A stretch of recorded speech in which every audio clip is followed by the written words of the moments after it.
2027 সালের ওয়ানডে বিশ্বকাপে সরাসরি খেলার জন্য র্যাঙ্কিংয়ের লড়াইয়ে কঠিন চ্যালেঞ্জের মুখোমুখি বাংলাদেশ। আইসিসির নিয়ম অনুযায়ী 2027 সালের 31 মার্চ পর্যন্ত ওয়ানডে র্যাঙ্কিংয়ে সেরা 8 দলের মধ্যেই থাকতে হবে, তবেই মিলবে বিশ্বকাপে সরাসরি অংশগ্রহণের টিকিট। কিন্তু বাস্তবতা বলছে বাংলাদেশ এখন সে জায়গায় নেই। আইসিসির সর্বশেষ প্রকাশিত র্যাঙ্কিং অনুযায়ী বাংলাদেশ রয়েছে 10 নম্বরে। অর্থাৎ যদি এখনই বিশ্বকাপের হিসাব করা হতো তবে সরাসরি খেলার সুযোগ পেত না নাজমুল হোসেন শান্তর দল। তবে আসার কথা হলো এখনও সময় আছে।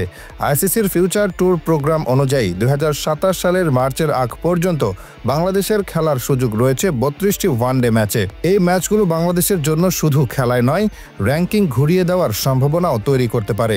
এই 32টি ম্যাচের মধ্যে কিছু ম্যাচ অপেক্ষাকৃত সহজ প্রতিপক্ষের বিপক্ষে, এর মধ্যে আছে আয়ারল্যান্ড ও জিম্বাবুয়ে। তবে বাকি ম্যাচগুলো অনেক কঠিন, কারণ সেখানে প্রতিপক্ষ হিসেবে থাকছে ভারত, পাকিস্তান, অস্ট্রেলিয়া, দক্ষিণ আফ্রিকা, নিউজিল্যান্ড, শ্রীলঙ্কা এবং ওয়েস্ট ইন্ডিজের মতো বিশ্ব ক্রিকেটের বড় বড় দলগুলো।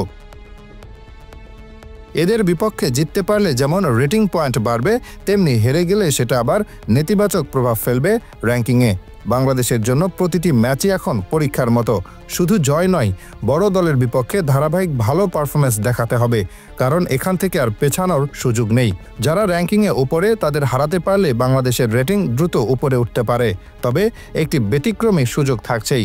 যদি বাংলাদেশ শেষ পর্যন্ত 9ম স্থানে থেকে যায়, তাহলেও সরাসরি বিশ্বকাপে অংশ নেওয়ার দরজা একেবারে বন্ধ হয়ে যাবে না।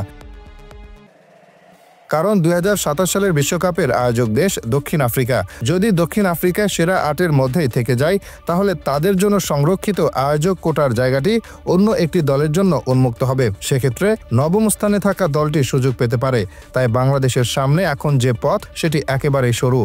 একদিকে সময়ের চাপ, অন্যদিকে প্রতিপক্ষের শক্তি। এই দুইয়ের মাঝখানে দাঁড়িয়ে বাংলাদেশকে লড়াই করতে হবে নিজের অবস্থান ধরে রাখার জন্য।